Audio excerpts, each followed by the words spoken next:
আলাইহি বলেন। এইবার একসাথে সবাই আবার বলেন। একবার বলছেন, তিনটা পুরস্কার পেয়ে গেছেন।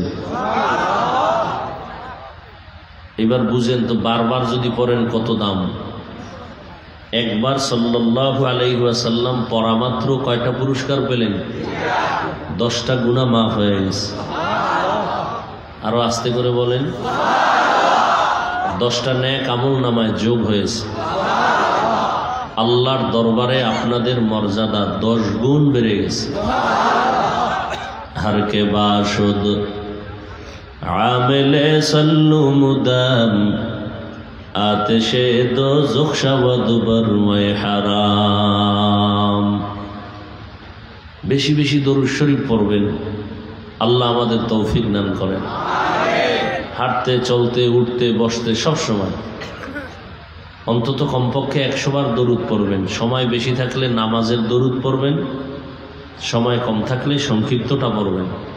আল্লাহ তৌফিক দান করেন। যত মুসিবত আসছে, শুনছেন মুসিবত আসছে, সাথে সাথে দরুদ শরীফ পড়া শুরু করুন। পারবেন ইনশাআল্লাহ? এটা কঠিন কিছু। দুনিয়াতে যার টাকা আছে তার বাহাদুরি আছে, কিয়ামতে যার নেক আছে তার বাহাদুরি চলবে। যত মুসিবত আসুক দরুদ শরীফ পড়া শুরু করবেন। সময় বেশি থাকলে কোন দরুদ পড়বেন? যেটা নামাজে পড়ে। সময় কম তো এটা পড়বেন। কমপক্ষে দৈনিক কয়শো বার? 100 বার। আপনি শুয়ে আছেন পড়েন, হাঁটতেছেন পড়েন, জবানের কোনো কাজ নাই, দরুদ পড়েন। অনেক লাভ, অনেক লাভ, অনেক লাভ। কেমন লাভ? নবীজি হাদিসে বলেন, জমিনে যত দোয়া হয়, দরুদবিহীন দোয়া আসমানে যায় না, আর সে আজিমে যায় না। এবার বুঝেন দরুদের দাম কত। এই তুমি আবার উঠছো কেন? কি জঙ্গলে যাবা না বাড়ি যাবা?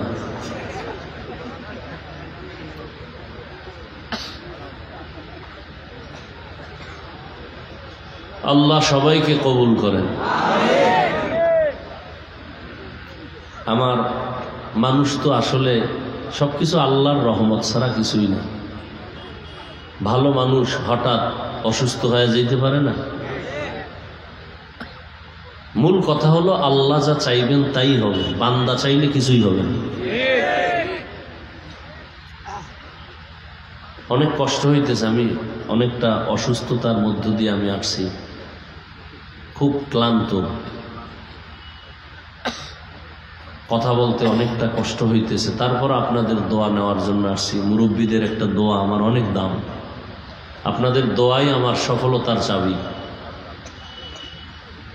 দোয়া বড় দামি এক সম্পদ। মানুষ 1000 বছর প্রচেষ্টা করে যতদূর যেতে না পারে, দোয়ার কারণে এর থেকে আরো কোটি গুণ বেশি অগ্রসর হতে পারে। দোয়া এমন একটা ফজিলত। কিন্তু আমাদের অভ্যাস দুর্বল। আমরা নিজের জন্য দোয়া বেশি করি, অন্যের জন্য করি না। অথচ অন্যের জন্য দোয়া করলে লাভ কি?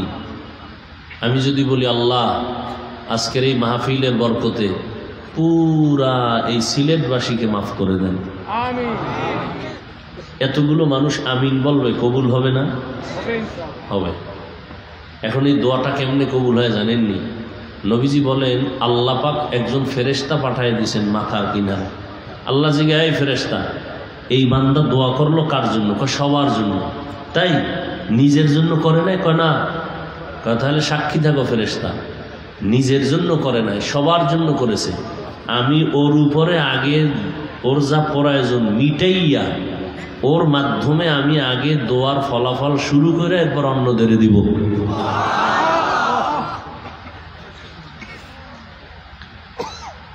আল্লাহ আজকের এই সুন্দর আয়োজন যারা মেহনত করেছেন, সময় পরামর্শ অর্থ দিয়ে, মাইক লাইট প্যান্ডেল দিয়ে, আল্লাহ সবাইকে কবুল করেন।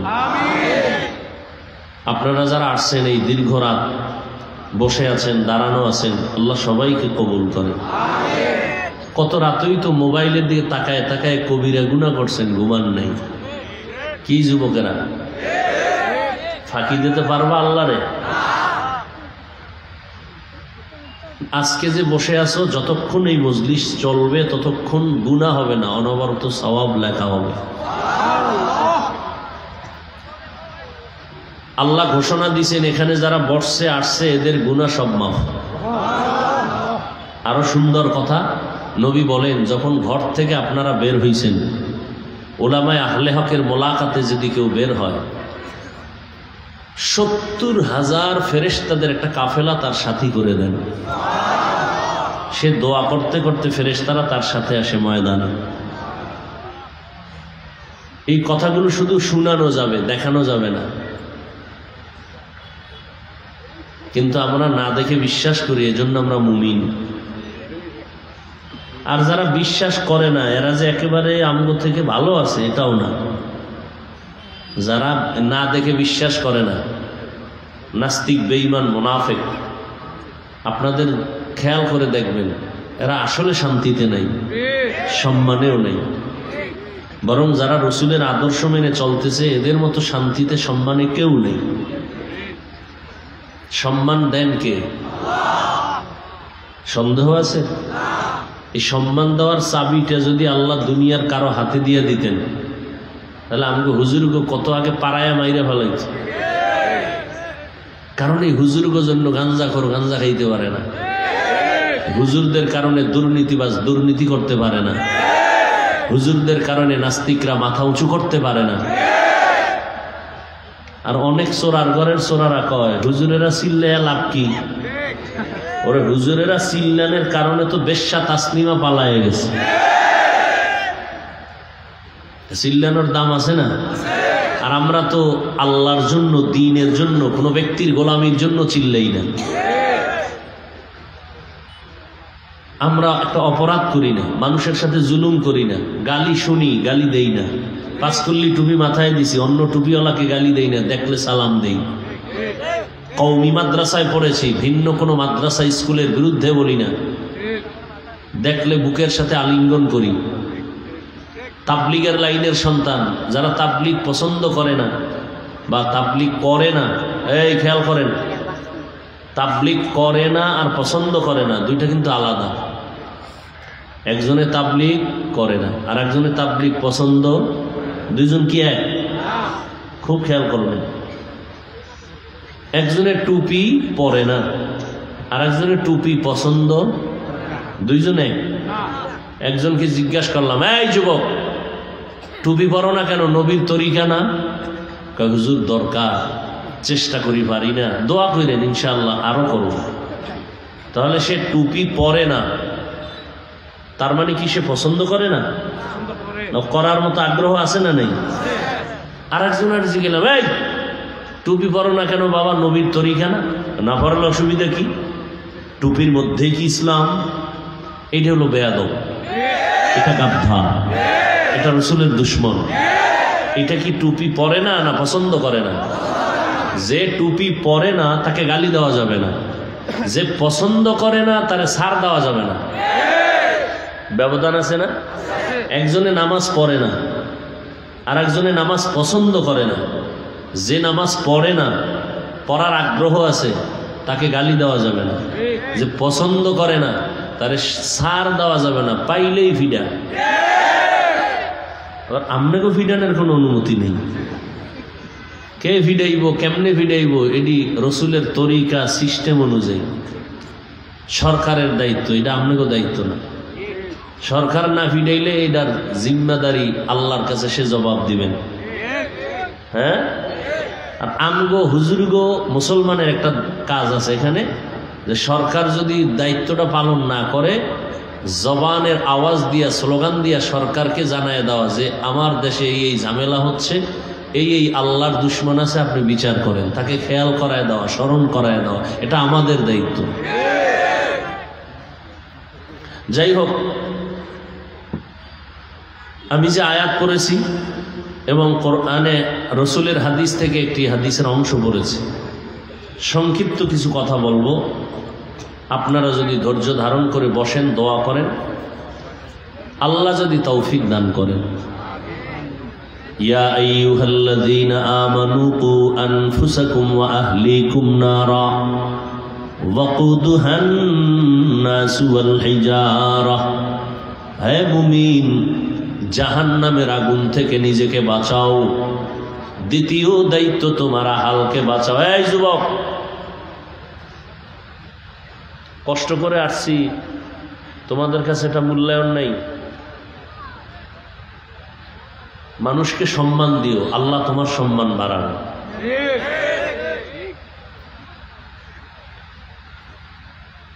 হ্যাঁ মুমিনেরা, 1 নাম্বার দায়িত্ব জাহান্নামের আগুন থেকে নিজেকে বাঁচাও। দ্বিতীয় দায়িত্ব তোমার আহালকে বাঁচাও। কেন? ওয়াকুদুহান নাস ওয়াল হিজারা।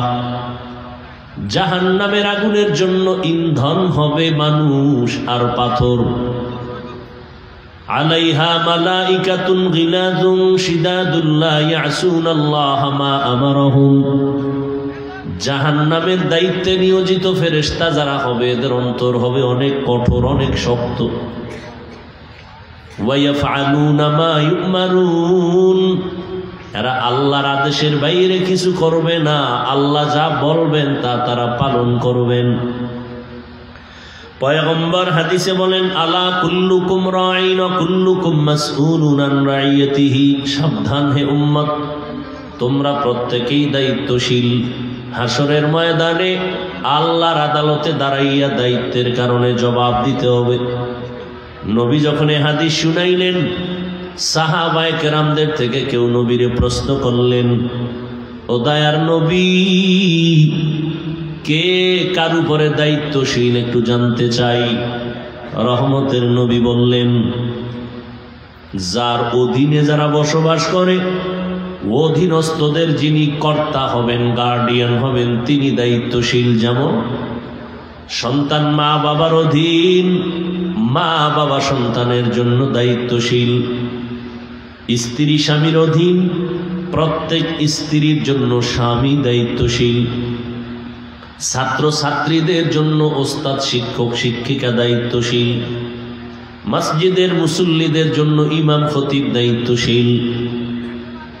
একটা ওয়ার্ডের মেম্বার হলেন ওয়ার্ডের মানুষের দায়িত্বশীল একজন, চেয়ারম্যান ইউনিয়নের দায়িত্বশীল একজন, সরকার দেশের দায়িত্বশীল। আর গোটা উম্মতে মুসলিমার জন্য উলামায়ে আহলে হক হলেন দায়িত্বশীল। আর একজন সাহাবী প্রশ্ন করলেন, ও দয়ার নবী, আমার অধীনেও কেউ নাই, আমিও কারো অধীনে নাই, আমার দায়িত্বটা কি? আমার ছেলে থাকলে আমি ছেলের দায়িত্বশীল, আমার তো ছেলেও নাই, মেয়েও নাই, স্ত্রী নাই, কেউ নাই, আমি একা। নবী বললেন, আপনি আপনার অঙ্গ প্রত্যঙ্গের দায়িত্বশীল। দুটো হাত আল্লাহ দান করেছেন, বিনা কারণে আল্লাহ দেন না, হাতের ডিউটি আছে। দুটো চোখ আল্লাহ দান করেছেন, এ দুটো চোখ আল্লাহ বিনা কারণে দেন নাই, এ চোখের আলাদা ডিউটি আছে। আল্লাহ দুটো কান দান করেছেন, আল্লাহ পাক রব্বুল আলামিন এটা বিনা কারণে দেন না, এটার ডিউটি আছে। দুটো পা আল্লাহ দান করেছেন, এগুলো বিনা কারণে দেন না, এগুলোর ডিউটি আছে। কিয়ামতের ময়দানে সব অঙ্গ প্রত্যঙ্গের হিসাব আল্লাহ নিবেন।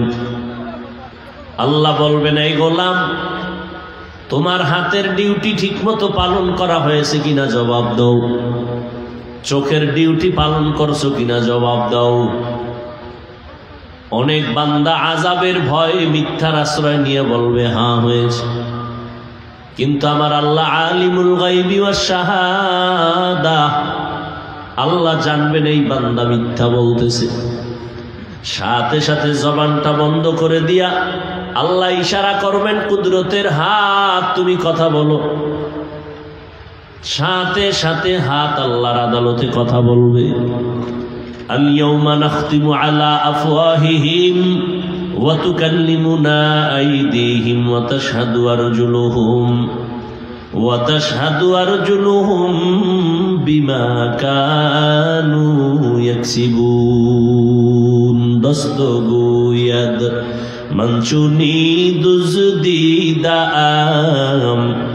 লবগুয়াদ মঞ্চুনি দুজদিদাম চশমগুয়াদ চিদাম গমজাহারাম গোশগুয়াদ চিদাম সমরুল কালাম। হাত আল্লাহর সামনে কথা বলবেন। আচ্ছা, হাত তো কথা বলতে পারে না, আসলে কি আল্লাহর কাছে কথা বলতে পারবে? বিশ্বাস আছে? এখান থেকে একটা পয়েন্ট আজীবনের জন্য মনে রাখবেন। পৃথিবীর মেধা, জ্ঞান, চোখ যেগুলো বলে এটা অসম্ভব, আমার রবের কুদরতে সেটা সম্ভব। এই বিশ্বাসটা অনেক আলেমরা পর্যন্ত দুর্বল এই বিষয়টার উপর, যে কারণে তারা ওলিয়া উলিয়ার কারামত মানে না। এরা ওলিয়া উলিয়া মানে না, কারামতও মানে না। গাছ কথা বলতেছে, এটা কেমনে সম্ভব? আরে আল্লাহ পাক রব্বুল আলামিন তো তিনি অসম্ভবকে যিনি সম্ভব করেন। মরা গাছে কথা বলতে পারে না, আল্লাহ যদি চান পারেনি। রহমতের নবী আমার মরা খেজুর গাছের সাথে ট্যাক লাগাইয়া খুতবা পড়েন। কিছুদিন পর নবী মিম্বরটা বাদ দিয়ে আলাদা মিম্বর বানালেন। খেজুর গাছ মানুষের কান্নার মতো আওয়াজ। নবী বলেন, গাছ কেন কাঁদো বল? গাছ আমার নবীর সাথে কথা বলতেছে। ও নবী, আপনার বিরহের বেদনায় আমি কান্না করতেছি। নবী বলে, কি চাও? আমি কি দোয়া করে দিব? তুমি এখন তাজা হয়ে যাবে, গাছে ফল আসবে, আমার সাহাবায়ে কেরাম উম্মতেরা খাবে, দোয়া করব? কয় না। কি চাও? খেজুর গাছ কথা বলে, ও মায়ার নবী আমার, আমাকে এখানে আপনি জানাজা পড়াইয়া মানুষের মতো দাফন করে দিবেন। কিয়ামতের দিন আমি আপনার সাথে জান্নাতে থাকতে চাই। উস্তুনে হান না না আজ হাজরে রসুল নালামি জাদ হামচু আরবাব আকুল। যেটা অসম্ভব, পৃথিবীর প্রত্যেকটা মেধা বলে এটা সম্ভব না, এটা আমার রবের দ্বারা কি সম্ভব। হাত কথা বলো। এই যুবকেরা, সারা রাত্র মোবাইল চালাইয়া কবিরা গুনাহ কইরা কত রাত ঘুমাস নাই, মাওলার কাছে কি জবাব দিবা? মাও দেখে নাই, বাবাও দেখে নাই, দরওয়াজা জানালা আটকাইয়া রুমের মধ্যে তুই কি করো? কিন্তু মায়ের ভিতর একটা রাডার আছে, চুম্বক। মা বুঝতে পেরেছেন তুই গুনাহের কাজ করো। মা তোমাকে বুঝাইতে গিয়া গালি শুনছে, তুমি মাকে গালি দিয়েছ। মা এখন আর বুঝায় না, কিন্তু মনে মনে একটা কষ্ট লালন করে। তোমার ব্যবহার খারাপ হয়ে গেছে এই চরিত্র নষ্টের কারণে। অথচ তোমার মতো একটা যুবকের থেকে গোটা পৃথিবী কি চায় তুমি জানো? তোমার থেকে এই জাতি অনেক কিছু চায়, তোমার অনেক কিছু তোমার কাছে পাও না। এই জাতি কি দিয়েছ, কি দিবা, কোনো চিন্তাই তো নেই। গোটা পৃথিবীটাকে নিয়ন্ত্রণ করে ইহুদি বেঈমান।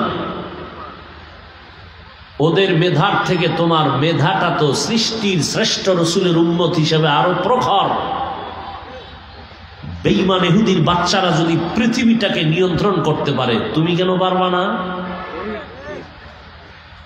তোমার হৃৎপিণ্ড এত দুর্বল কেন? তোমার মধ্যে তো ওই মেধা, ওই গুণ আছে, তুমি তা ব্যবহার করো না, বরং নষ্ট করতেছো এই মোবাইলের কারণে। সৃষ্টিগতভাবে একটা নারীর তুলনায় পুরুষের মেধা জ্ঞান কম না বেশি? যুবকরা জবাব দাও, কম না বেশি? একটা নারী যদি দেশ চালাইতে পারে, তুমি পুরুষ কেন পারবা না? তোমার মধ্যে সেই মেধা আছে, কাজে লাগাও না। এই মিয়া, কাজী নজরুলের কবিতা স্মরণ করো, নাম নাও, তোমরাই নাও, তোমরাই তার ইতিহাস পড়ো। কাজী নজরুলের এত সুনাম কেন? তার হাত একটা বেশি ছিল, তার মাথাটা তোমার থেকে আরো 7 কেজি ওজন ছিল। তোমার দিলের মধ্যে একটা হিট আসে না কেন? তোমরা যারা স্কুল কলেজে পড়ো, যাদের লেখা বই পড়ে ইংলিশ শিখেছো, যাদের লেখা বই পড়ে তুমি অঙ্ক শিখেছো, ইতিহাস শিখেছো, ভূগোল শিখেছো, এদের জীবনে দেখো নাই, বাড়িও জানো না, মা বাপকেই জানো না, চিনো না। কিন্তু তুমি একটু নিজের বিবেককে জিজ্ঞাসা করো তো, ওই লোকটা কি তোমার মতো চরিত্রহীন হইলে কি তার লেখা বইটা গোটা দেশের স্টুডেন্টগুলো কবুল করত? সে ছিল ফুটন্ত গোলাপ। তোমার মধ্যে এমন ঘেরান আছে যে ঘেরানে তুমিও উপকৃত হবে, গোটা সমাজ উপকৃত হবে। তোমাকে আমি কিন্তু এই কথা বুঝাইতে চাই না যে তুমি হুজুর হইয়া যাও। যুবকদেরকে বলছি, পায়ে হাত রেখে বলছি, বেয়াদবি মাপ চাই। আমি চাই তুমি যে লাইনে থাকো থাকো, ডাক্তার হবা, কলিজা দিয়া দোয়া করে গেলাম, ডাক্তার হও, ইঞ্জিনিয়ার হও, প্রফেসর হও, তবে একটা দাবি, বেয়াদব হইও না।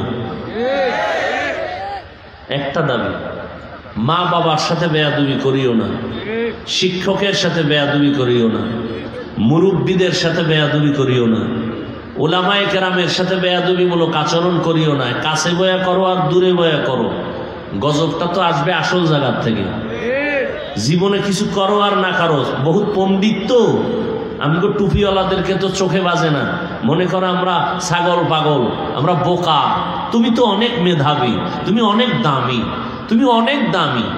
তবে একটা অনুরোধ করে গেলাম, জীবনে কিছু করো আর না করো, মানুষের বরদোয়া নেওয়ার মতো কোনো কাজ করবা না।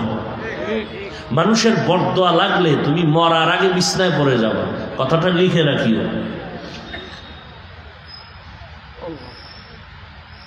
বেয়াদবি করিও না। ওই রাস্তায় যত পাগল দেখো, ল্যাংটা পাগল, তোমার মতোই মানুষ, এরা জন্মসূত্রে পাগল না, বেয়াদবি করে পাগল হয়েছে। খবর নেও, একটা রাস্তার পাগল ইংলিশে কথা কয় কিভাবে? কি এরকম পাগল আছে না নাই? ইংলিশে কথা বলে, আরবি বলে, আছে না নাই? ও কি জন্মসূত্রে পাগল? ও ভালো ছাত্র ছিল, শিক্ষকের সাথে বেয়াদবি করে পাগল হয়ে গেছে। পাগল হইতে কি তোমার পুরা জবাই লাগবো? তোমার যে মেধা আছে, ব্রেন আছে, একটা তার একটু আঁকা বাঁকা হয়ে গেলে তোমার সব শেষ। ব্রেনের একটা তার যদি একটু উল্টা পাল্টা হয়ে যায় তো তোমার কথার ব্যালেন্স থাকবে না। কত রাত্র গুনাহ করে করে কাটাইছো, সারাটা রাত মোবাইল নিয়ে কবিরা গুনাহ, কবিরা গুনাহ, কবিরা গুনাহ। আজকে বেহেশতের বাগানে বৈশা ঘড়ির দিকে তাকাও না, আর কতক্ষণ বসবো? ঘড়ির দিকে তাকাও। কি কামাই করেছো এই 20 বছর 25 বছর? যুবক, আল্লাহ না করুন যদি আজ তুই মরে যাও, আমরা তোমাকে নিয়ে কি স্মরণ করব? তুমি বেয়াদব ছিলা, মা বাবা বলবে একটা বালা গেছে গিয়া, ওর চরিত্র এত খারাপ, মানুষ আমগো খারাপ কয় ওর কারণে। তুমি এই কামাই করেছো। তুমি মরে গেলে সবাই খুশি হবে, এই তোমার জীবন। তোমার চরিত্র এতটাই খারাপ যে তুমি মরে গেলে মা খুশি, বাপ খুশি, এলাকার মুরব্বীরা খুশি। তোমার চরিত্র এত খারাপ, তোমার ব্যবহার এত খারাপ, তাহলে তুমি 25 বছরে এইটাই কামাই করছো? বরদোয়া? ভালো কোনো গুণের কাজ করেছ? যেখানে গেছো সেখানে মানুষের কলিজা আঘাত দিয়ে চলে আসছো, শিক্ষকের মনে আঘাত দিয়েছ, মা বাবার কলিজা ঝাঁঝরা করে ফেলেছ কষ্ট দিয়া। অথচ তোমার তো এই চরিত্র না। তুমি একজন ডাক্তার হবা, বাহুবলের ডাক্তার নয়, তুমি ডাক্তার হবা হয়তো ইন্টারন্যাশনাল, না হয় জাতীয়, গোটা পৃথিবী তোমার নাম স্মরণ করবে মিডিয়াতে যে না বাংলাদেশের একটা ফুটন্ত গোলাপ, এটা একটা ডাক্তার, আমরা তাকে নিয়ে আসবো বিদেশে চিকিৎসার জন্য। তুমি প্রফেসর হও, বাহুবলের নয়, সিলেটের নয়, গোটা জাতীয়ভাবে সম্মানের চেয়ার থাকবে তোমার, মানুষ তোমাকে মাথায় নিয়ে থাকবে। কি হয়েছ, কি হবা তুমি? আমি তো বলি নাই তুমি হুজুর হয়ে যাও, তুমি ইঞ্জিনিয়ার হও, তবে বাহুবলের পরিচয় না, তোমার পরিচয় হবে বিশ্বময়, সর্বোচ্চ সম্মান। মরে গেল মানুষ তোমাকে দোয়া করবে। আর সেইটা যদি চাও, আজকে না পারো আগামীকালকে কম্পিউটারে আমার এই কথাটা লেখে ঘরের দরজায় টানায় রাখবা। যদি সেই সম্মানের ডাক্তার হইয়া মরতে চাও, তাহলে দুইটা পুঁজি লাগবে। কয় পুঁজি? যুবকেরা বলো, আল্লাহর হস্তে বলো, কয় পুঁজি? কি খারাপ লাগতেছে না? পৃথিবীতে তোমাদের যাকে বলো আপন, আমি বলে গেলাম তারা তোমার দুশ্মন, স্বার্থে লাগলেই জবাই করে দিবে। আর তোমরা মনে করতেছো আমি দুশ্মন, আলেমরা দুশ্মন। পৃথিবীতে আলেম তোমাদের কলিজার আপন। যতটা হার্ড লাইনে কথা বলতেছি, কিন্তু কলিজাটা, দিলটা মোমের মতো নরম। যদি কেউ বলো হাফিজ ভাই নিচে আসেন, পাও ধরেন, আপনি যা বলেন মানবো রসুলের তরিকায়, বলো আমি নিচে নেমে আসবো। এই মিয়া, তুমি আমাদের মেহনতের কি দাও? তাবলিগওয়ালারা, পীর সাহেবরা, ওলামায়ে কেরাম সারা দিন রাত বিবি স্ত্রী সন্তানের খবর বাদ দিয়ে তোমাদের পেছনে দৌড়ায় 12 মাস। আমি সারা রাত ঘুমাইতে পারিনি, জ্বর আসছে আমার। হঠাৎ এখানে আসছি, সিলেটে ঢুকার পরই জ্বর আসছে। আমি সে জ্বর নিয়ে কথা বলতেছি। সারাটা রাত গাড়িতে ছিলাম, রাজশাহী ছিলাম গতকাল। তোমার পিছনে এত মেহনত করি, কি লাভ কি? তুমি তো দেখলে একটু সালামও দাও না ঠিক মতো, আমি দিলেও নেও না, একটা টাকা বেতন দাও না। মসজিদের ইমামের বেতন 10,000, 6 মাস বাকি। কমিটির লোকেরা ইচ্ছা করলে একা দিতে পারে, কিন্তু যে টাকাওয়ালা বড় চেয়ারে আছে সে দেয় মাসে 100 টাকা, ঠিক নি? অন্যরা দেয় 10 টাকা, 20 টাকা, 5 টাকা। এইভাবে করে করে এক ইমামের বেতন দিতে 6 মাস লেট হয়ে গেছে। কোনোদিন ইমাম কারোর সাথে খারাপ আচরণ করে নেই। কি দাও? এত মেহনত তোমার পেছনে করি, কয়েকটা গালিও তো দেই না। এরপরও দুই একটা কথা একটু ব্যালেন্স হারা হইল কি না, বারবার ক্ষমা চাই, কষ্ট পাইছেন নি, মাফ করে দিয়েন। আবার মোনাজাতে আল্লাহর কাছে ক্ষমা চাই। তুমি কি ভাবছো? পাও দৈরে দৈরে বুঝাই, এরপরও বিনিময় কি দাও? গালি। টুপির বিরুদ্ধে, চরমনের বিরুদ্ধে, দেওবন্দীদের বিরুদ্ধে, কওমির বিরুদ্ধে, তাবলিগের, মানে সুযোগ পাইলেই বিরুদ্ধে। 2 কলম ফেসবুকে না লাগলে ঘুম আসে না। কিন্তু তোমার এই বিরোধিতার দ্বারা বলো তো তাবলিগ অনেকটা কমে গেছে না? তোমার বিরুদ্ধে লিখতে লিখতে মোটামুটি ওয়াজ মাহফিল দেশে কম। হ্যাঁ, তো আকাম করে লাভ কি?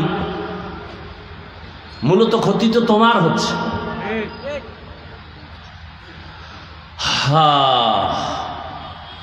আজকে শাহজালাল রহমতুল্লাহর জমিনের মানুষ, আমি প্রায় সিলেটে আসলে তার নামটা নিয়ে আপনাদেরকে একটু ধমক দেই।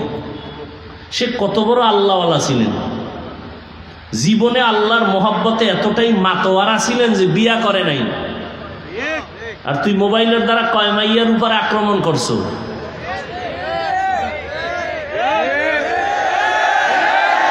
চিল্লানের দরকার নাই। এই যুবক, এটা কি হাসি তামাশার প্যান্ডেল না কান্নার প্যান্ডেল? তো তুমি হাসো কেন? আমি কি হাসির কোনো কথা বলছি? তোমার যদি আকল ঠিক থাকে, যা বলেছি তাতে কান্না করা দরকার। কান্না করো না, হাসো কেন? তুমি মনে করছো তুমি অনেক ভালো কাম করছো। একটা বাচ্চার মা স্বামী বাদ দিয়ে আর একটা যুবকের সাথে পরকিয়া করলো। এখন সেই যুবক আর ওই বাচ্চার মা নিজে জীবন যাপনের জন্য উপস্থিত স্বামীকে রাতে জবাই করলো। কেন দুইজনে স্বামী না থাকলে আমরা দুইজন আমাদের জীবন চলবে সুন্দর? পরিণাম ফল কি হইল? জানুয়ারি মাসের 23 তারিখ রায় আসলো, মেয়েটা যাবজ্জীবন জেলখানায়, যুবকের ফাঁসি। 23শে জানুয়ারি সম্ভবত রায় পেশ হয়েছে।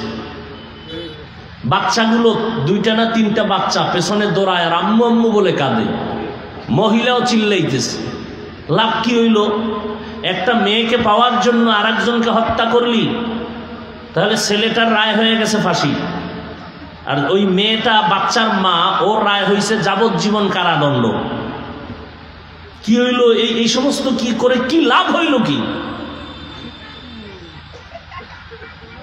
একজনকে পাইতে আর একজনকে হত্যা করেছো, কি ফায়দা? কি শেষ পর্যন্ত পরিণাম ফল জেলখানা। এই চিন্তাটা যদি আমার দেশের যুবক যুবতীরা করতা, তাহলে মানুষের উপর আক্রমণ করতা না। যুবক বাবারা রাগ করলা? আল্লাহর ওয়াস্তে আমাকে মাফ করে দিও। আমি অনেক হৃদয়ের গভীর থেকে কথাগুলো বলতেছি তোমার কল্যাণের জন্য। আমি চাই তোমার সম্মান বাহুবলে থাকবে না, তোমার সম্মান মরার পরও থাকবে পুরা বাংলাদেশের মধ্যে। আর সম্মান তো তোমার ডিগ্রি দিবে না, সার্টিফিকেট দিবে না, কে দিবেন? সেজন্য পুঁজি লাগবে কয়টা? পারলে লেখা রাখবা, আগামীকাল ঘরের দরজায় টানায় রাখবা। 1 নাম্বার পুঁজি সুস্থতা। বলো 1 নাম্বার পুঁজি কি? সুস্থতা। তুমি লেখাপড়ায় যাইয়া পরীক্ষার দিন অসুস্থ, একটা শিক্ষক তোমাকে ভালো জানবে না। তুমি শিক্ষার জগৎ শেষ করে কর্মজীবনে গিয়া তুমি শিক্ষক হইছো, 1 সপ্তাহ ক্লাসে নাই, কেন? কয় অসুস্থ, কয়ে বিদায় দাও। সরকারি চাকরিতে যাবা, অসুস্থ, ডিউটি বন্ধ, বলবে চাকরি বাদ দাও। এমনকি তুমি অসুস্থ হয়ে বিছানায় পড়ে থাকলে তোমার আপন যারা, কেউ তোমাকে ভালো জানবে না, কাছে আসবে না। তোমার 5তলা বিল্ডিং, ডাইনিং টেবিলে হরেক রকম খানা, গোশত, মাছ, ভর্তার অভাব নাই, কিন্তু তুমি অসুস্থ, খেতে পারো না। এই বাড়ি আর গাড়ি দিয়ে কি লাভ হবে? তাহলে সুস্থতার মূল্য আছে না নাই? দ্বিতীয় পুঁজির নাম সুন্দর চরিত্র, আখলাকে হাসানা। তুমি সুস্থ ঠিক, অসুস্থতা নাই, কিন্তু তোমার ব্রেন অনেক বেশি। পরীক্ষার হলে পেপারে কলম ধরা মাত্র 99 রেডি। গোটা দেশের মধ্যে তুমি 1 নাম্বার হয়েছ। এখন তুমি চাকরিতে জয়েন দিয়া যেখানে যাও ফাইনাল পাস, কিন্তু 1 সপ্তাহ পরে ধরা পড়লো তোমার চরিত্র খারাপ, যেখানে যাবা সেখানে জুতা। তাহলে চরিত্রের দাম আছে না নেই? তাহলে কয়টা পুঁজি বললাম বাবারা? বলো। 1 নাম্বার পুঁজি কি? বলে না। দ্বিতীয় পুঁজি কি? কি? চরিত্র তো খারাপও আছে, ভালোটা কও। সুন্দর। এই দোনোটাকে তোমরা নিজ হাতে জবাই করতেছো মোবাইল দিয়ে। মোবাইলের কারণে কি মনে করছো কবরে গেলে মাইর খাবা, পিঠা খাবা? ওটা না, নগদ তোমার কি ক্ষতি হচ্ছে তুমি তো জানো না রে বাবা। জীবনভর তো মোবাইলটা হাতে নিয়ে সারা রাত্র কবিরা গুনাহ করলা, আজকে একটা ভালো কাম করল। বাসায় গিয়া গুগলে সার্চ দিবা, মোবাইল অ্যান্ড্রয়েড দিকে তাকাইলে শরীরের কি ক্ষতি হয় অগ্রিম বলে দিই, তুমি গিয়া যাচাই করবা। এই আমি তো যাব অনেক দূরে, আপনারা তো কাছে যাবেন, আর একটু সময় কি আমি নিতে পারবো না? হ্যাঁ, যুবকদের কষ্ট লাগতেছে না? আল্লাহ সবাইকে কবুল করেন। কি কথাটা টানলাম?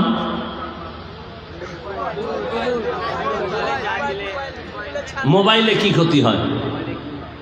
অল্প দিনের মধ্যেই তুমি দেখবা তুমি বিছানায় পড়ে আছো, চোখ আছে চোখের পাওয়ার নাই, কান আছে কানের পাওয়ার নাই, হার্ট দুর্বল, ব্রেন দুর্বল, কিডনি দুর্বল। এখনই তো কিছু পড়তে লইলে চোখ ঘোলায় যায়, মুখস্থ থাকে না, নিজের ক্ষতি নিজে করলা। পৃথিবীর সমস্ত চিকিৎসা বিজ্ঞানীরা একমত, মানুষের জীবনের সফল সুস্থতার জন্য আল্লাহর পক্ষ থেকে একটা মহা ঔষধ আছে ফ্রি। চূড়ান্ত সুস্থতার জন্য আল্লাহর পক্ষ থেকে একটা কি আছে? মহা ঔষধ। টাকা লাগবে না, ফ্রি, রাতের ঘুম। আজকে তুমি সেই ঘুম নষ্ট করলা গুনাহ করে। ও বাবা, তোমার মাত্র 30 বছর বয়স, তোমার চেহারা থাকবে ফুটন্ত উজ্জ্বল, তোমার চেহারায় নূর নাই কেন? আকর্ষণ নাই কেন? দেখলে মায়া লাগে না কেন? গুনাহ করার কারণে তোমার চেহারার আকর্ষণ নষ্ট হয়ে গেছে। তুমি পৃথিবীর কোনো মেডিসিন দিলে চেহারা আর উজ্জ্বল হবে না। হ্যাঁ, একটা মেডিসিন আছে, তোমার চেহারা দ্রুত গতিতে উজ্জ্বল হয়ে যাবে, সেটা হলো গুনাহ ছাড়ো, নেক আমল করো। কোনো মেডিসিন লাগবে না। এই যুবক আল্লাহর গোলাম, রাগ করিও না রে বাবা, কলিজা দিয়া কথাগুলো বলে গেলাম, একটু স্মরণ করিও। আজ এই মোবাইলের দ্বারা তোমার রাতের ঘুম নষ্ট, সুস্থতাও নষ্ট হয়ে গেল, চরিত্রটাও নষ্ট করে ফেলছো। এ আল্লাহ না করুন, আজকে বাবার টাকা মায়ের টাকা পাইয়া মন মতো দৌড়াও আর উল্টা পাল্টা লাইনে চলো। আজকে যদি তোর বাবাই মরে যায়, বল তোর সংসারটা কেমনে তুই হাল ধরে দাঁড় করাবি? অথচ আবার তোমার লাইনে যুবক জীবনে মাদ্রাসায় পড়ে নাই, স্কুলে পড়ে, কলেজে পড়ে, 5 বেলার নামাজ পড়ে, সুন্দর ব্যবহার, কলিজা ঠান্ডা হয়ে যায়। ঢাকা বিশ্ববিদ্যালয়ে যাও, জাহাঙ্গীরনগর বিশ্ববিদ্যালয়ে যাও, কত যুবক দেখবাও কলেজের ছেলে, পেছন দিক থেকে তাকাইলে মনে হয় যেন বাইতুল মুকাররমের খতিব। ও আল্লাহর বান্দা, তোমার মাথায় পাগড়ি লাগানো, টুপি, বড় জামা, তোমার লম্বা দাড়ি, কারণটা কি? তুমি কোন মাদ্রাসার মুহাদ্দিস? আল্লাহর বান্দা বলে, আমি জীবনে মাদ্রাসায় পড়ি নাই, আমি ঢাকা কলেজে পড়ি। তোমার এই সুন্দর এই সুরতটা আসলো কেন? বলে, আমি কোরআনওয়ালাদের সাথে সময় সময় আমি মোলাকাত করি। ও আল্লাহর বান্দারা, এখানে আপনারা যারা বসে আছেন সবাই মুসলমান, ঠিক নেই? আমিও মুসলমান। আপনাদের আল্লাহ আমার আল্লাহ দুইজন না এক? আপনাদের নবী আমার নবী বলেন, আপনার নবী আমার নবী এক। আপনাদের কোরআন আমার কোরআন বলেন, আপনাদের কাবা আমার কাবা, আপনাদের ধর্ম আমার ধর্ম, আপনাদের কালেমা আমার কালেমা। আপনি আমি দুনিয়াতে আসছি তাও কি নাকি সিলেটের মানুষ জমিনে যখন আসছে তখন লঙ্গি পরা অবস্থায় ছিল? সব আমরা এক। আবার যেদিন বিদায়ের আওয়াজ হয়ে যাবে, সবার হালাত হবে এক, 3টা সাদা কাফন হবে, কালার হবে আলাদা না এক? কি কালার? কি জোরে বলেন? আমি বক্তার সম্মানে কেউ একটা কাফন বাড়াইয়াও দিবে না। রিক্সা ড্রাইভার যদি মরে যায় গরিব, একটা কাফন কেউ কমাইয়াও দিবে না। কবরের সাইজও হবে সমান, কবরে রাখার পরে প্রশ্ন হবে 3টা, তাও সবার বেলায় এক। আমারে যেই প্রশ্ন করবে আপনাদেরকেও সেই একই প্রশ্ন করবে। রবের পরিচয় দাও, ধর্মের পরিচয় দাও, রাহমাতুল লিল আলামিনের পরিচয় দাও। ও যুবক বাবারা, ও বৃদ্ধ বাবাজিরা, ও পর্দার আড়ালের আম্মা জানেরা, বোনেরা, আল্লাহ পাক কিয়ামতের ময়দানে বলবে, হাত কথা বল, হাত কথা বলবে, হে আল্লাহ, এই হাত তুমি তো বানাইছো ন্যায়ের পক্ষে কলম ধরবে, সে অন্যায়ের পক্ষে ধরেছে। চোখ আল্লাহর সামনে কথা বলবে, হে মালিক, এই চক্ষু দিয়া মা বাবার দিয়ে তাকাবে সওয়াব, এই চোখ দিয়া উলামায়ে কেরাম আহলে হক দেখবে সওয়াব, এ কোরআন, এই চক্ষু দিয়া কোরআন দেখে পড়বে সওয়াব, বাইতুল্লাহ দেখবে সওয়াব। কিন্তু বান্দা এই চোখ দিয়া সারা রাত মোবাইল নিয়ে কবিরা গুনাহ দেখে দেখে কাটিয়েছে। ও আল্লাহর বান্দারা, ভালো করে বুঝো। এতটা মোহাব্বত লাগায় কথা বলি রে বাবা। ও যুবক, ভালো করে একটু চিন্তা করো রে আল্লাহর গোলাম। আজকে মুসলমান হইলা তোমার আমার আল্লাহ এক, নবী এক, কোরআন এক, কাবা এক, ধর্ম এক, কালেমা এক। তোমাকে আমি বয়ান কেন করব? আজকে বয়ান করব হিন্দুদেরকে, খ্রিস্টানদের। কিন্তু কই, আজকে চট্টগ্রামের পাহাড়ি অঞ্চলে বয়ান করা দরকার। খ্রিস্টান মিশনারিরা মুসলমানের বিপক্ষে কাজ করে। আজকে বয়ান করা দরকার পঞ্চগড়, ঠাকুরগাঁ, দিনাজপুর, কারণ ওখানে অনেক মানুষকে কাদিয়ানি বানাচ্ছে। কিন্তু ওখানে যাওয়ার কোনো টাইম নাই, 12 মাস আপনাদের পেছনে দৌড়াইতেছি। ও আল্লাহর বান্দারা, এত ওলামায়ে কেরাম কষ্ট করে বুঝাইতেছেন। ও আল্লাহর বান্দা, নবীর তরিকা মেনে চলবেন, আর কোনো কথা না। আপনার মতো যুবক স্কুল কলেজে পড়ে, 5 বেলার নামাজ পড়ে, অভাব নাই। আপনি একটু বিবেকটাকে জিজ্ঞাসা করেন, আপনি কেন পারেন না? কি সমস্যা আপনার? আপনিও মুসলমান, আপনার আল্লাহ আমার আল্লাহ এক, নবী এক, কোরআন এক, অথচ আপনি টুপি মাথায় দিতে লজ্জা লাগে, আমার টুপি না দিলে লজ্জা লাগে। আপনি কেমন ভিআইপি মুসলমান? আপনার মসজিদে ঢুকতে লজ্জা লাগে, আর আমি না ঢুকলে লজ্জা পাই। আপনি দাড়ি রাখতে লজ্জা পান, আর আমি দাড়ি কাটতে লজ্জা পাই। ও যুবক বাবারা, আমরা যে এত বাহাদুরির সাথে কথা বলি, আমগো পুঁজি হলো কোরআন। আল্লাহ আছেন, কোরআন বলে জান্নাত আছে, জাহান্নাম আছে, ফেরেশতা আছে, কোরআন বলে কিয়ামত হবে। আর এটা এমন একটা কিতাব, যেই কিতাবের মধ্যে কোনো ভুল নাই। আমি কি মোনাজাত দিয়ে দিব না? এইভাবে এগুলো তো মজলিসের সাথে চূড়ান্ত বেয়াদবি।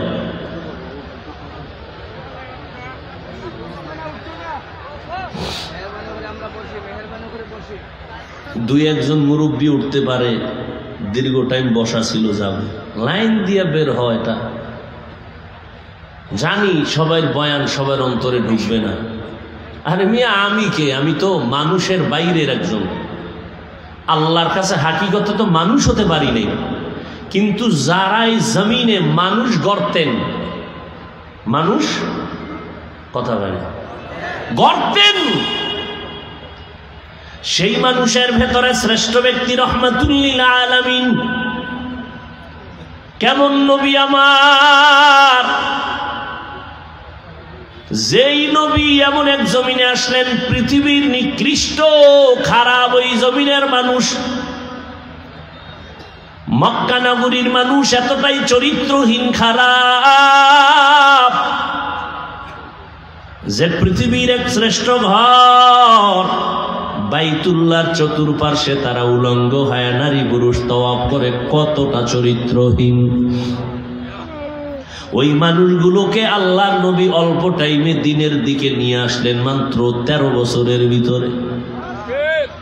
কিন্তু নবী কি সুন্দর ব্যবহার করেছেন, একটা বেতের বাড়িও দেন নাই, কাউকে গালিও দেন নাই। কেমন নবী পাইলা রে সিলেটের মানুষ, এখনো পর্যন্ত নবীরে চিনলা না।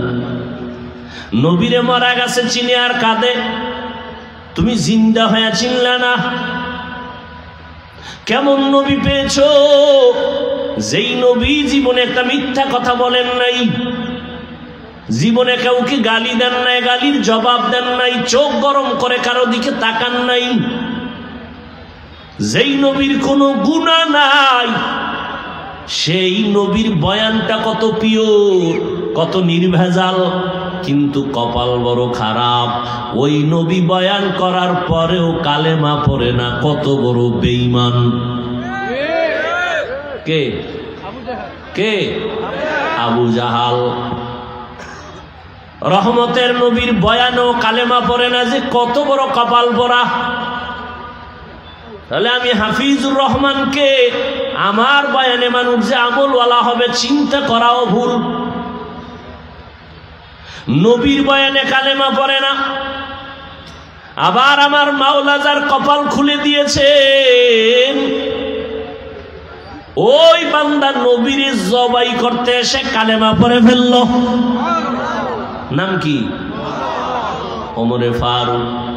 কপাল যদি পুরিয়া যায়, মক্কা যাইয়াও কপাল পোড়া অবস্থায় বাড়িয়ায়, ওখানে গিয়েও হেদায়াত হয় না। আর মাওলায় যদি কপাল ভালো করে খুলিয়া দেয়, নবীরে জবাই করতে সে কালেমা পড়ে মুসলমান হয়ে যায়। ও আল্লাহর বান্দারা, জীবনে তো কম ঘুমাইলা না, আমার মাওলার হিসাবটা মিলাইয়া কবরের দিকে রওনা দাও। চালাকি কোনো চলবে না। আমার মাওলার কোরআন সত্য। আজকে তাকায়া দেখো, নমরুদের মতো বাহাদুর কেউ নাই, ফেরাউনের মতো বড় বাহাদুর জমিনে কেউ নাই।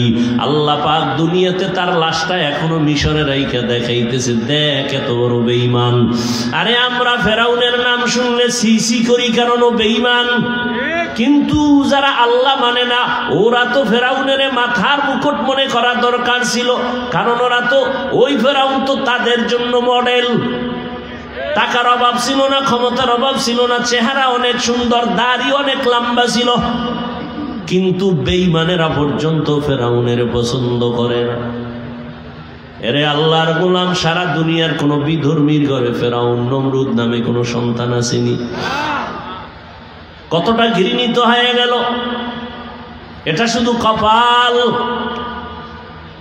এরে যুবক, কয়দিন আর দুনিয়াতে বাহাদুরি করবা? আগে আগে বাড়ি যাও না, মাওলায় না নিলে আগে যাইবে কেমনে? একজনে বয়ানের মাঝখান দিয়ে রওনা হয়ে গেছে, আগে যাইব বাড়ি। বয়ান শেষ করি আরো 1-1.5 ঘন্টা পরে আমরা বের হয়ে গেলাম। গাড়ি নিয়ে যখন চলতেছি, দেখি রাস্তার মাঝে দাঁড়ায় রয়েছে। কিও আগে না বাড়ি যাইবেন? এখানো কেন? কয় চাক্কা 3টা শেষ।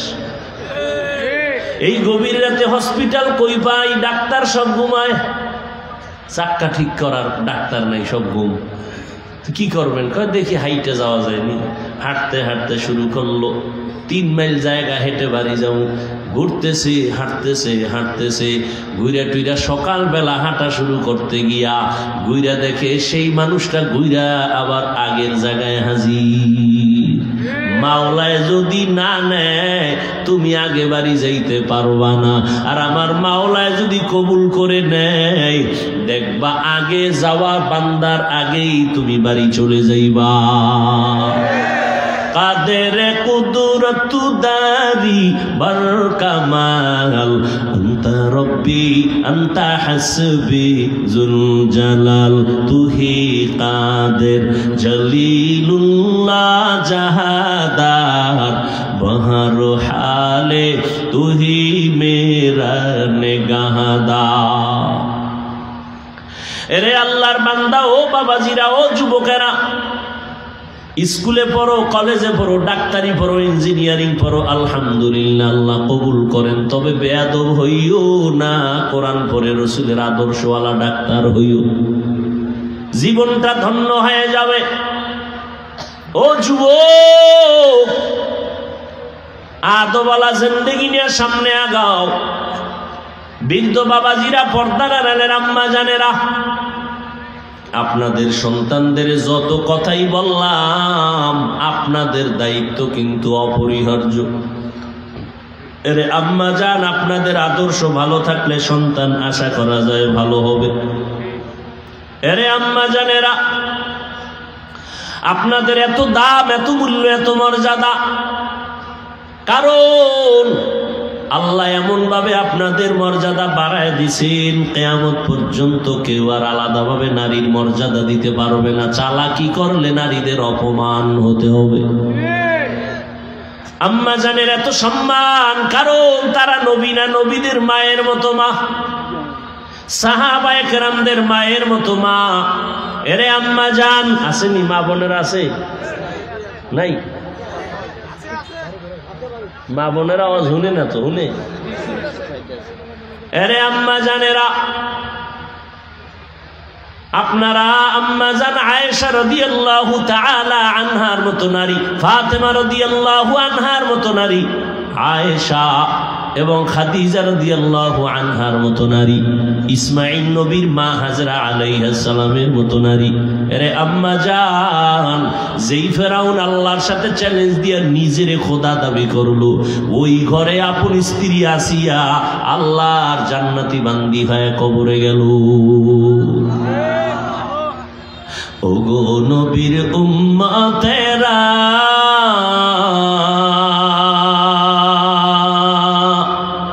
হয়ে আজি দিশাহারা, কোরআন হাদিসের চলো যখন যাহা চায় মনে, নবী বিনে কে তারাবে পুলসিরাত মিজানে, নবী বিনে কে তারাবে পুলসিরাত মিজানে। এরে নবীর আশিক ও উম্মতেরা, ও যুবক, জীবনে তো অন্যায় কম করো নাই। মাও জানে না, বাবাও জানে না, কেউ জানে না তোমার আমার গুনার খবর। যদি জানতো, মা বাবা আপনজন কেউ তোমাকে আমাকে ভালো চোখে দেখতো না, কিন্তু আল্লাহ সবকিছু জানেন। রাগ করিয়া একবারও তোমার আমার অপরাধের কারণে পানি বন্ধ করেন নাই, খানা বন্ধ করেন নাই, বরং বারবার আল্লাহ ডাকতেছেন, তওবার দিকে ফিরে আসো। অতি গভীর হয় রজনী যখন, নীরবে প্রভুর নাম জপিও তখন, প্রভুর করুণা যদি পাইবারে চাও, গভীর রাতে উঠে প্রভুর গুণগান গাও। ও আল্লাহর বান্দারা, আল্লাহ পাক বলেন, বান্দা তোর সব অপরাধের খবর আমি জানি, কিন্তু আমি আল্লাহ একবারও তোর উপরে বেজার হয়ে পানি বন্ধ করি নাই, খানা বন্ধ করি নাই। তওবার পথে ডাকতেছি, আয় আয়, আমি তোর জিন্দেগীর সব গুনাহ একটা সেকেন্ডে মাফ করে দিব। তওবা কর। কয়দিন আর বাহাদুরি করবা? এই নজরে কত যুবকের লাশ চোখে দেখলাম। কয়েক বছর আগে আমি আপনাদের সিলেট থেকে গোলাপগঞ্জ পার হইয়া একটা জায়গায় বয়ানে গেছিলাম। কি জানি জায়গাটার নাম, না না, যাই হোক, ওই বয়ানে ওই দূরের থেকে আল্লাহর কিছু বান্দা যুবকেরা বয়ান শুনতে আসতেছিল। প্যান্ডেলের একেবারে কাছাকাছি আইসা হঠাৎ তার অ্যাক্সিডেন্ট হয়ে যুবক 3 জন জায়গায় মরে গেল। গত কয়েকদিন আগে ডিসেম্বরে মাহফিলে গেলাম, ওদের বাড়ির পাশে মাদ্রাসার মাহফিল। সবাই বলল, হাফিজ ভাই, ওলামায়ে কেরাম বললেন, আপনি বহু বছর আগে অমুক জায়গায় আওয়াজে আসছিলেন, এই বাড়ির 3টা যুবক আপনার আওয়াজে গেছিল, অ্যাক্সিডেন্ট হয়ে মরে গেছে। কলিজা দিয়া দোয়া করলাম, ও বাবা, তুমি এখন বের হইয়া বাসায় পর্যন্ত যাওয়ার গ্যারান্টি তোমার হাতে নেই। ভালো মানুষ, কোনো রোগ নাই, হঠাৎ করে বলে আমার বুকে যেন কেমন কেমন ব্যথা করে। সবাই ধরাধরি করতে না করতে হঠাৎ বান্দা মরে গেল। এই লোকটা হঠাৎ মারা গেল কেন? রোগ আছে? কয় না, রোগ নাই তো হঠাৎ মরলো কেন? কয় নতুন করে একটা হঠাৎ রোগের জন্ম হয়েছে দুনিয়াতে। হঠাৎ রোগ নাম কি? স্ট্রোক করে মারা গেছে। হঠাৎ ব্রেন স্ট্রোক, হঠাৎ হার্ট স্ট্রোক করে মারা গেছে। ও যুবক, কয়দিন আর দুনিয়াতে বাঁচবারে বাবা? ইদানিং খেলে যত মরণের খবরের লাশ দেখি, সব যুবকের লাশ। পানির নিচে যুবক, গাড়ির নিচে যুবকের লাশ, ঘুমের বিছানায় যুবকের লাশ। ঘর থেকে বাইক লইয়া বের হইছে, মাকে বলে, মা 1 ঘন্টা পরে আসতেছি, একটু বন্ধুদের সাথে মোলাকাত করতে যাই। 2 ঘন্টা পরে কে জানো মায়ের মোবাইলে টেলিফোনে আওয়াজ দিয়ে কয়, তাড়াতাড়ি আসো, তোমার সন্তানের লাশটা নিয়ে যাও। ও আল্লাহর বান্দারা, অতএব কয়েকদিন আর গুনাহ করবা, এখনো কি আল্লাহর ভয় তোমার অন্তরে আসবে না? মা বাবারে আর কত কষ্ট দিবা? এখন থেকে তৈরি হইয়া যাও। জাহান্নামের আগুন সহ্য করতে পারবা না। আল্লাহর কোরআন সত্য, গুনাহগারের জন্য জাহান্নাম আল্লাহ রাখছেন তাও সত্য, নেক আমলওয়ালার জন্য শান্তির ঠিকানা জান্নাত তাও সত্য। ও আল্লাহর বান্দারা, এই যুবকেরা, আমি যদি আজকে তোমার মতো প্যান্ট শার্ট টাই লাগায় দাড়ি কামায়া রাস্তায় ঘুরতাম, কেউ আমারে বাধা দিত না।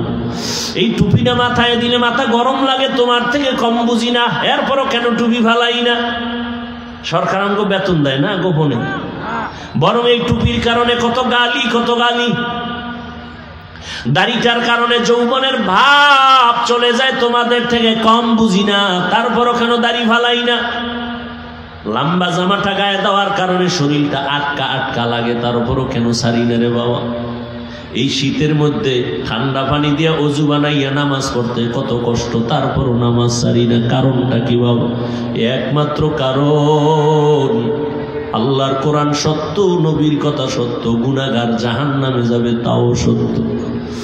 ওই অন্ধকার কবরে গেলে প্রশ্ন তিনটা করা হবে, রবের পরিচয় দাও, ধর্মের পরিচয় দাও, রহমতের নবীর পরিচয় দাও। যারা দুনিয়াতে আল্লাহর হুকুম মতো চলবে না, তারা কবরে গিয়া বলবে হা হা লা আদরি, আমি কিছুই জানি না। আল্লাহর নবী বলেন আল্লাহর আওয়াজ, কুদরতের আওয়াজ। যারা জবাব দিতে পারবে, দুনিয়াতে যারা রবের গোলামি করিয়া মরবে, তারা বলবে রব্বি আল্লাহ, আমার রব আল্লাহ। যারা দুনিয়াতে ইসলাম মেনে চলবে, তারা কবরে গিয়া জবাব দিবে দীনিয়াল ইসলাম, আমার ধর্ম ইসলাম।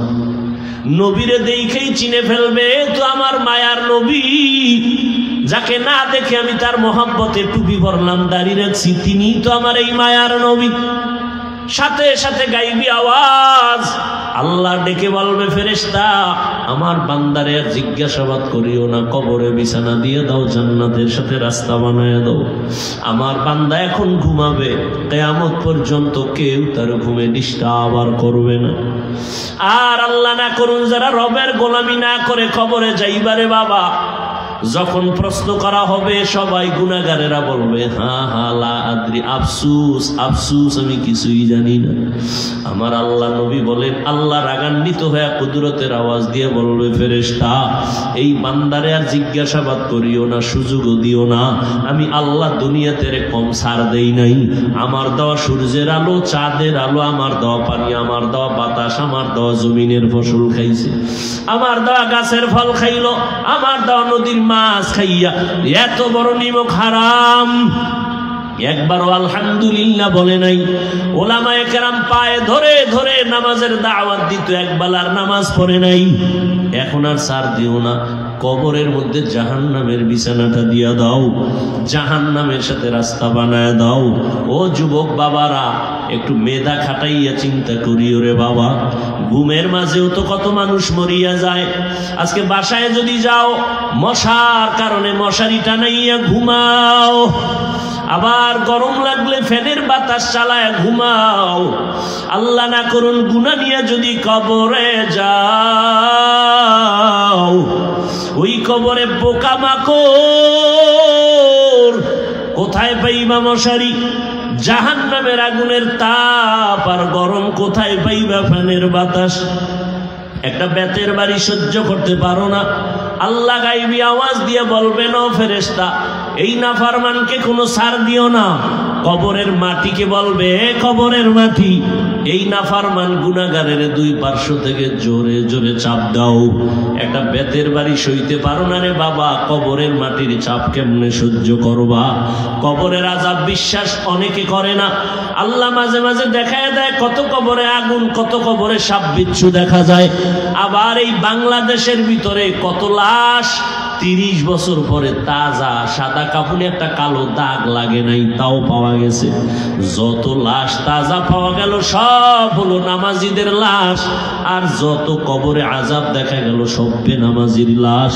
ও আল্লাহর বান্দারা, মুসলমান হইয়া কেন নামাজ পড়বা না? নবীর তরিকা মেনে চলবা না? ও পর্দার আড়ালের আম্মা জানেরা, আপনাদের মতো কত মা পর্দা করে এখনো আছে, নামাজ ছাড়ে না, স্বামীর মাল হেফাজত করে।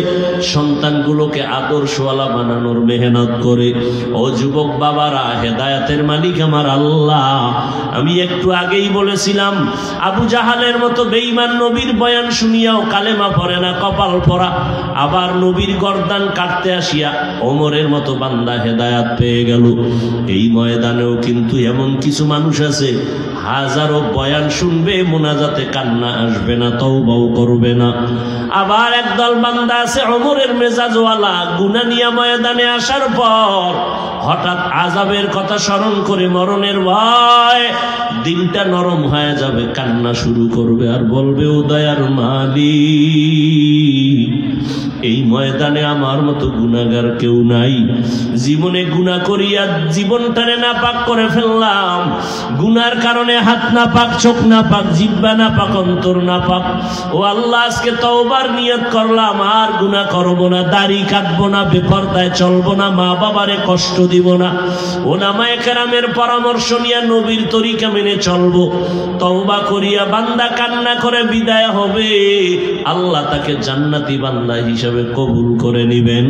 ও বাবাজিরা, ও পর্দার আড়ালের মা বোনেরা, ও যুবক বাবারা, আল্লাহর আযাবের ভয় গুনার কারণে যদি অন্তরে আসে, তওবার নিয়ত করে ফেলো, মনে মনে আল্লাহকে বলো, ও আল্লাহ, যতদিন বেঁচে থাকবো সম্মান নিয়ে থাকবো, আর বদনামের কোনো কাজ করব না, গুনাহ করব না, নবীর তরিকার বাইরে চলবো না, মা বাবারে কষ্ট দিব না, ওলামায়ে কেরামের পরামর্শ নিয়ে চলবো, আর কোনো দিন কারো সাথে বেয়াদবিমূলক আচরণ করব না। তওবা করার মতো অন্তর যদি তৈরি হয়, মুনাফিকি যদি অন্তরে না থাকে, যাদের তওবা করার নিয়ত আছে, দুটো হাত আল্লাহকে দেখাইয়া দাও। আয় আল্লাহ, হাতগুলো কবুল করে নেন, তওবা কবুল করে নেন। জাহান্নামের আগুন থেকে নিজেকে বাঁচাইয়া রাখার তৌফিক দান করেন, আমাদের আহালদেরকেও বাঁচায় রাখার তৌফিক দান করেন। গুনাহের প্রতি ঘৃণা জমায়ে দেন। আয় আল্লাহ, মরণ পর্যন্ত আদবের সাথে নবীজির তরিকার উপরে চলার তৌফিক দান করেন, আমিন।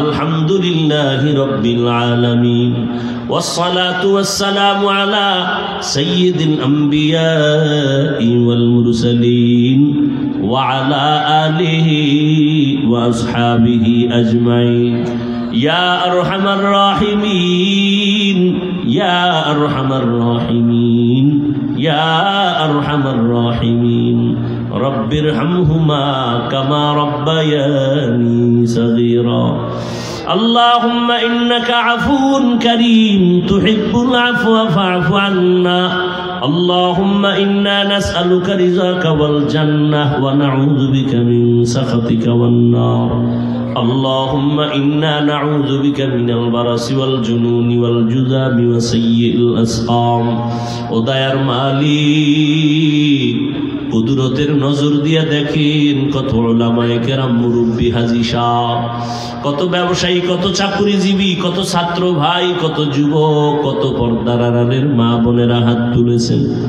আয় আল্লাহ, আমরা সবাই গুনাহগার। আমার গুনার খবর আমার মা বাবা আপনজন কেউ জানে না। আয় আল্লাহ, আপনি সব জানেন, এরপরও রাগ করিয়া সম্মানের চেয়ার থেকে ফালাইয়া দেন নাই। আজকে তওবার নিয়তে আমরা হাত তুলেছি, আর গুনাহ করব না রে আল্লাহ। আয় আল্লাহর নামাজ ছাড়বো না, আর দাড়ি কাটবো না, আর বেপরদায় চলবো না, মা বাবাকে কষ্ট দিব না, উলামায়ে কেরামের বিরোধিতা করব না, আর কোনদিন মুরব্বীদের সাথে বেয়াদবিমূলক আচরণ করব না, নবীর তরিকা মানিয়ে চলবো। আল্লাহ মেহেরবানি করে আমাদের জীবনের পেছনের গুনাহগুলো মাফ করে দেন আল্লাহ। আয় আল্লাহ, এই মাহফিল কবুল করে নেন, আয়োজনকারী সহযোগিতাকারীদেরকে কবুল করে নেন, এলাকায় শান্তি দান করেন, মা বোনদের আবেদা পর্দানিশী বানায় দেন, সন্তানগুলো নেককার বানায় দেন, লেখাপড়া যারা করে পরীক্ষার্থী কামিয়াবি দান করেন, মাদ্রাসা মসজিদগুলো কবুল করে নেন, অন্যান্য শিক্ষা প্রতিষ্ঠান নবীর আদর্শে কবুল করে নেন। আয় আল্লাহ, শিক্ষাঙ্গনে চরিত্র বিধ্বংসী যত কাজ আছে, যত পড়া আছে, এর থেকে আমার দেশের প্রত্যেকটা কলিজার টুকরা শিশু কিশোর যুবক যুবতীদের হেফাজত করেন, যারা ষড়যন্ত্র করে তাদের হেদায়াত দান করেন। আয় আল্লাহ সারা দুনিয়াবাসীকে মাফ করে দেন। প্রবাসে যারা আছে হেফাজত করেন, বাংলাদেশ শান্তির দেশ বানায় দেন।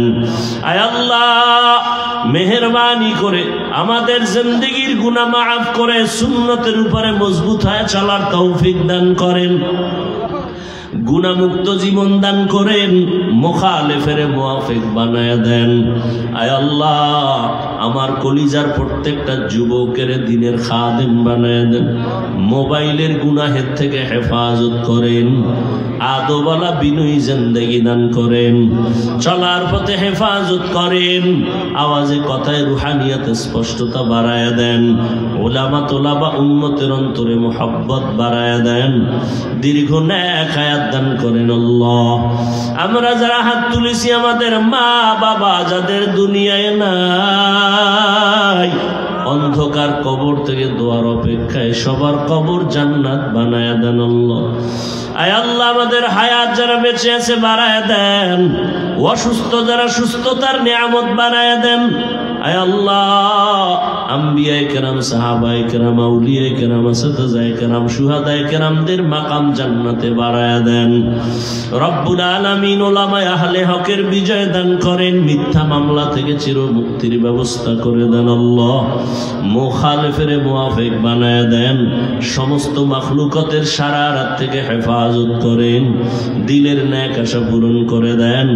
আয় আল্লাহ কামাই রুজি ব্যবসা চাকরিতে হালাল ভাবে বরকত বাড়ায় দেন। আয় আল্লাহ আমার প্রত্যেকটা যুবকের কবুল করে নেন, মা বোনদের আবেদা বানায় দেন, নবীজির রওজা বাইতুল্লাহ জিয়ারতের ব্যবস্থা করে দেন। আয় আল্লাহ এই সিলেটের পবিত্র জমিনকে সুন্নতের দ্বারা পবিত্র হওয়ার তৌফিক দান করেন, নবীজির মুহাব্বতে আমাদের দোয়া কবুল করে নেন। হাসবুনাল্লাহু ওয়া নি'মাল ওয়াকিল, নি'মাল মাওলা ওয়া নি'মান নাসির। ওয়া সাল্লাল্লাহু তাআলা আলা খাইরি খালকিহি মুহাম্মাদ ওয়া আলিহি ওয়া আসহাবিহি আজমাইন। আমিন আমিন আমিন বিরহমাতিকা ইয়া আরহামার রাহিমিন। সাক্ষাতের জন্য কেউ সামনে দাঁড়াবেন না।